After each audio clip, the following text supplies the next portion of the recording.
American forces enforcing the blockade in the Strait of Hormuz. ኢራንና አሜሪካ ሊታረቁ ወይስ ሊታኮሱ በርካቶች በየሰዓቱ በሚለዋወጠው የቴህራንና የዋሽንግተን መግለጫና አቋም ግራ ቢጋቡም ወደ መጠቃቃቱ ሊመለሱ ነው የሚለው ግን ሚዛን እየደፋ መጥቷል። ሄድ መለስ ውስጥ ያለው የሆርሙዝ ፖለቲካም እንዲሁም በተለይም ፕሬዚዳንት ዶናልድ ትራምፕ ኢራን የላከችውን ውጥን የማይረባ ጨርሽ እንኳን ያላነበብኩት ነው ሲሉ ማጣጣላቸው፣ ኢራን ደግሞ ምርጫችሁ የቴህራን ፍላጎቶች ማክበር እንጂ ሌላ ድል የላችሁ መሆኑ የውጥረቱን እየተባባሰ መሄድ እንጂ መለዘብ እንደማያሳይ ለመገመት አያዳግተም። ትራምፕ በማይታመን ሁኔታ ደካማው በህይወት አለ እያሉ ለማቆየት እንኳን እጅጉን አስቸጋሪ በሕክምናው ታካሚ ህይወት የመኖር እድሉ 1% ነው አይነት አገላለጽ ተኩስ አቁም በሚል መጥራታቸው ደግሞ አንዳች ጉዳይ ይጠቁማል። This is the way America and Iran were talking this weekend. We're prepared to subject you to disabling fire.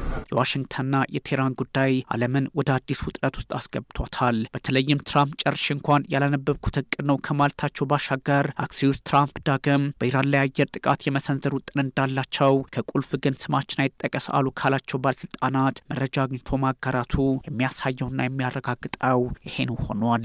የኢራን አብዮታዊ ዘብ ኃይል IRGC በየትኛውም የጦር ግንባር ምላሽ ለመስጠት ዝግጁ ነኝ ማለቱ እንዲሁም ባለስልጣናቱ አሜሪካ መተኮስ ከጀመረች ምላሻችን እንደቀደመው ጊዜ ከገልፎች እስከ እስራኤል በጥቅሉ መካከለኛው ምስራቅ ያለ የአሜሪካ ሀብት ነው በማለት ማረጋገጣቸው አንድ እርምጃ ወደፊት ለውጥረቱ መቅረባቸውን ያሳያል ሲል ዋሽንግተን ፖስትም ዘግቦታል። ትራምፕ ለማንበብ ጊዜን አልፈጅም ሲሉ እነ ማሱድ ፔዜሽኪያን ለሰላም በር ከፍተናል፣ ግን ዋሽንግተን መቀበል አልፈለገችም፣ ኢስላማባድም ግዴታዋን ተወታለች አይነት የሆነ መምጣቱ እስከ አፍሪካ ቀንድ የፖለቲካ ፈተና ውስጥ የሚያስገባው የሆርሙዝ ሰርጥ ጉዳይ ምናልባት በሰዓታት ውስጥ ወደሆነ አደገኛ አቅጣጫ ሊሄድ ይችላል የሚል ድምዳሜን ተንታኞች ለማስቀመጥ በር ከፍቶላቸዋል። ትራምፕ ወደ ኢራን ጥልቅ ግዛት ዘልቀው በመግባት ቴህራንን የመምታት ፍላጎት ዳግም እንዳላቸው እየተነገረ ይገኛል። በተለይም ከፔንታጎን የአሜሪካ የውጭ ጉዳይ ሚኒስቴርና ከኦቫል ኦፊስ ምስጢራዊ ሰነዶች ቀድመው በእጁ ሲገቡ በፈጠነ ለህዝብ መረጃን በማጋራት የሚታወቀው አክሲዮስ ከጉዳዩ ጋር እጅጉን የቀረበ ግንኙነት ያላቸው 3 ባለስልጣናት ነግረውኛል ያለው መረጃውን ከሆነ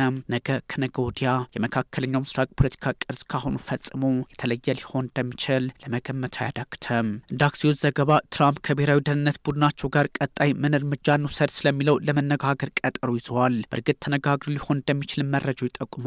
ኢራን ላይ ጥቃት ማድረስ ብቻ ሳይሆን ትራምፕ 24 ሰዓታት ውስጥ ሳያሳኩ ያቆሙትን በሆርሙዝ ሰርጥ መርከቦችን አጅቦ ማሳለፍ ፕሮጀክት ፍሪደም ሊመለሱበት ይችላሉ። ታዲያ ከኢራን በኩል ያለው ምላሽ ደግሞ አደገኛና በቀጠናው ላይ ያገኘውን ሁሉ የሚያወድም እየሆነ ሊመጣ እንደሚችል የአደባባይ ሀቅ ሆኗልና ሪፐብሊካኖቹ ቆም ብለው በጉዳዩ ላይ ቢያስቡበት በጎ ነው የሚል መረጃም እዛው አሜሪካ ውስጥ መውጣቱን ቀጥሏል። በፔንታጎን የተለዩ 25% ወታደራዊ ኢላማዎችን ወደ መምታቱ የመመለስ ውጥኑ እንዳለው ግን መረጃው ያስቀምጣል።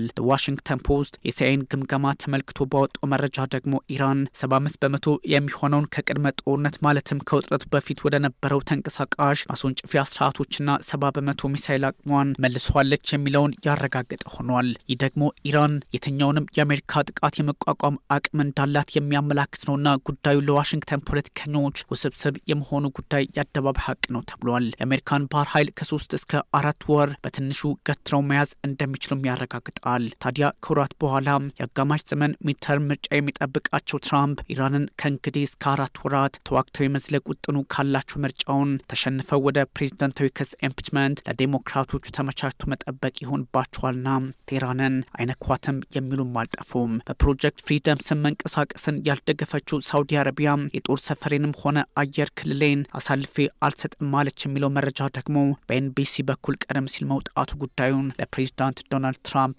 አጣብቂኝ ያደርግባቸዋል። የኢራን ተኩስ አቁም ስምምነት ሊጣስ ጫፍ ላይ ነው ያሉት ትራምፕ ወር የደፈነው የተኩስ አቁም በህይወት የመቆየቱን ነገር እንጃም ሊወድቅ ሄድ መለስ ላይ ነው ባሉበት አጋጣሚ ደግሞ በእርግጥም አንዳንድ ጥያቄዎችን ለማንሳት እድል ይሰጣልም ተብሏል። ትራምፕ ይህን ሲሉ የኢራን ፓርላማ አፈ ጉባኤ መሐመድ ጋሊባፍ ለማንኛውም የአሜሪካ ወረራ ጽፋ ለመስጠት እንደ አስፈላጊነቱ ትምህርታቸውንም እዛው ለመስጠት ዝግጁ ነን በሚል አቋማቸውን ይፋ ማድረጋቸው ውጥረቱ ምን ላይ እንዳለ ለመገመት ወታደራዊ አዋቂ መሆንን ላይጠይቅ ይችላል። በተለይም ኢራን ጦርነቱን ለማስቆምና የሆርሙዝ ሰርጥን ለመክፈት ለአሜሪካ በፓኪስታን በኩል ያቀረበችው ውጥን ተቀባይነት አለማግኘቱ ሪፐብሊካኑ ትራምፕ በጭራሽ የማንወስደውና ቆሻሻ ነው በሚል አጣጥለው ጉዳዩን መሬት ላይ እንዳያርፍ ማድረጋቸው ከትላንቱ ዛሬ ላይ ቴህራንና ዋሽንግተን መካረር ውስጥ እንደሆኑ ምስክርነት ይሰጣል። ጉዳዮች መልካቸውን ይለውጣሉም ይባላል። የኢራን ፓርላማ አፈ ጉባኤና በዚህ ውጥረት ከፍተኛ ከፍተኛ መሪ ተደራዳሪ ማለትም ከነ ጄዲ ቫንስ ጋር ሲደራደሩ የሰነበቱት ጋሊባፍ በ14ቱ ነጥቦች እንደተቀመጠው የኢራናውያን መብት ማክበር እንጂ